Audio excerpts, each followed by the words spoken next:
langsung di 1935. Kenapa sih nggak nunggu di 1925 kayak gitu. Nah jadi memang tadi itu begitu aku lihat, karena alasannya sih sebenarnya cukup lucu juga ya, karena kan aku lagi mantau terus ya udah deh mandi dulu bentar kayak gitu, tapi karena takut dia itu bakal lanjut naik langsung kayak gitu kan, ya udahlah hakain aja kayak gitu.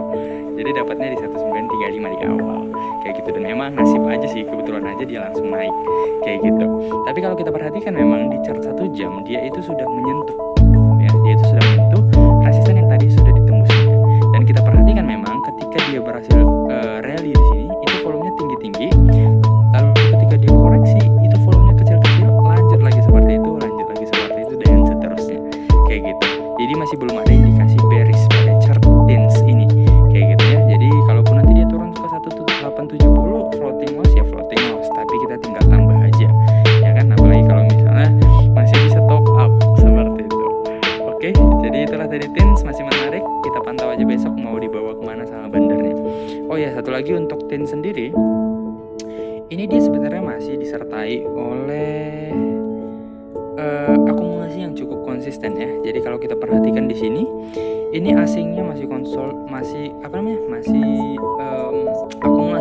akumulasi cukup besar seperti itu. Jadi cukup konsisten mulai dari rally-nya di sini, dia paling banyak di sini ya kan. Dan ya udah.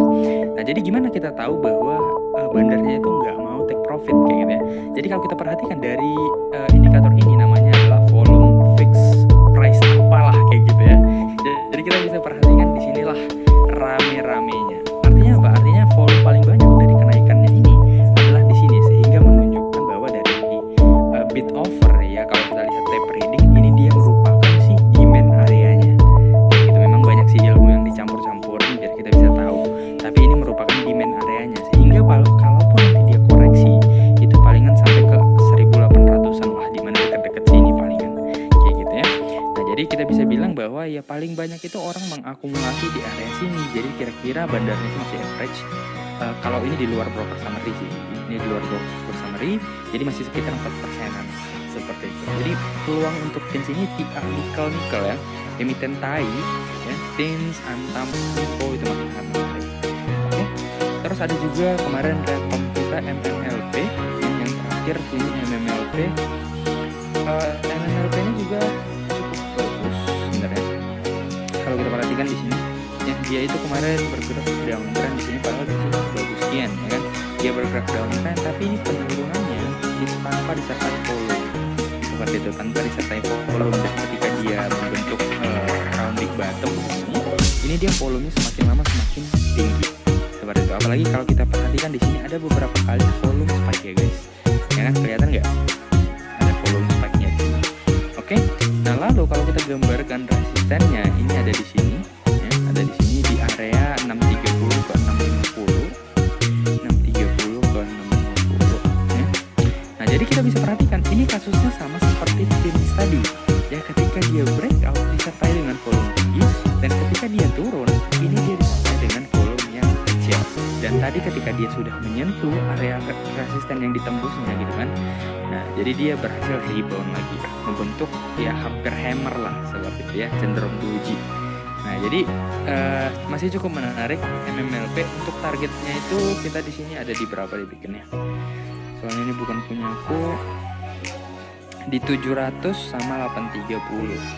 700, coba kita lihat 700 itu di mana? Oh, 700 dia pakai yang ini. Jeffrey ini atau Farhan yang bikin. 700 sama 830. 830 berarti ada di make sense. Yep. Cukup masuk akal banget malah ya. Jadi tinggal dijagain aja, risk reward ratio masih menarik banget ya, apalagi tadi kalau dapat di 640-an.